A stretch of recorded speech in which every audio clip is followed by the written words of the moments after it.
இந்தியாவின் சுதந்திர போராட்டம் அது வெறும் அரசியல் போராட்டம் அல்ல, அது ஒரு பொருளாதார புரட்சி. அந்நாளில் பிரிட்டிஷ் கப்பல்கள் கடல்களை ஆட்சி செய்தன.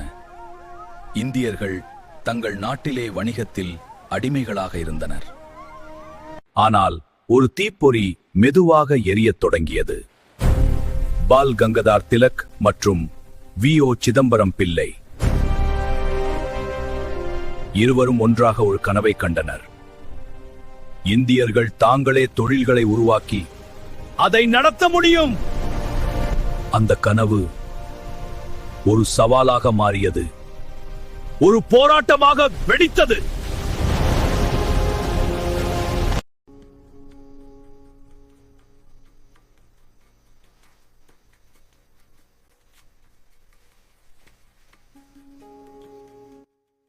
சிதம்பரம், வாருங்கள். கவிதை மட்டும் போதாது, செயல்தான் வேண்டும். நாம் ஒரு கப்பல் நிறுவனம் ஆரம்பிக்கிறோம். பிரிட்டிஷ் கப்பல்களுக்கு எதிரா. ஆமா, இது ஒரு வியாபாரம் இல்ல, இது போராட்டம். இந்த கடல் நமக்கு சொந்தம், ஆனால் கப்பல் மட்டும் ஏன் அவர்களுடையது?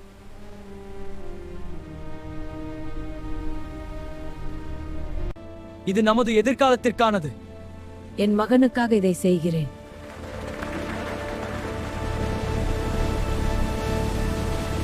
நமது சொந்த கப்பல் நிறுவனம்.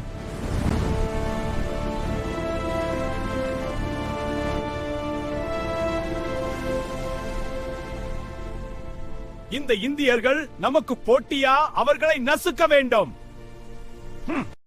அடிமைத்தனம் போதும், சுதந்திரம் தான் நம் உயிர். நாம் ஒன்றாக இருந்தால் அவர்களை வீழ்த்த முடியும். எழுந்திரு தமிழனே, உன் சுதந்திரம் உன் கையில். அவரை கைது செய்யுங்கள். இந்த தீப்பொறி பரவுவதற்கு முன் அணைக்க வேண்டும்.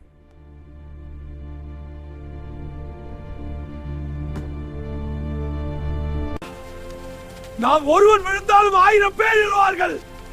சிதம்பரம், இது முடிவல்ல.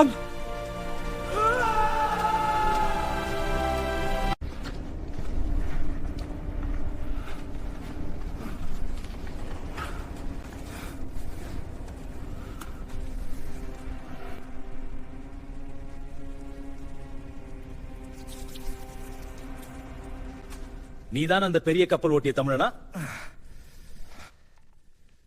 நான் இன்னும் ஓட்டிக் கொண்டிருக்கிறேன். உன் பயத்தை.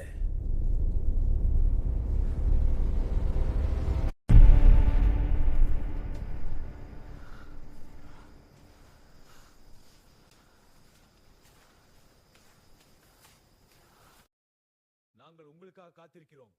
வெளியே ஒரு புரட்சி தயாராகிறது. ஆம், நாம் தயாராக இருக்கிறோம். நான் வெளியே வர வேண்டும். இது ஒரு போராட்டம் மட்டுமில்லை, இது ஒரு தீப்பொறியே. சிதம்பரம் சிறையில் இருக்கலாம், ஆனால் அவரது சிந்தனை எல்லா இதயங்களிலும் இருக்கிறது.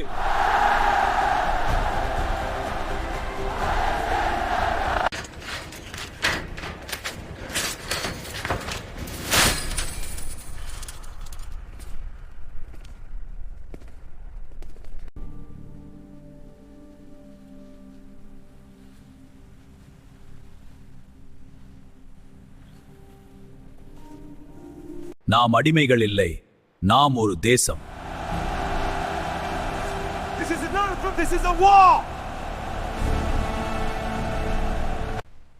சங்கிலிகள் உடைந்தன, சுதந்திரம் பிறந்தது.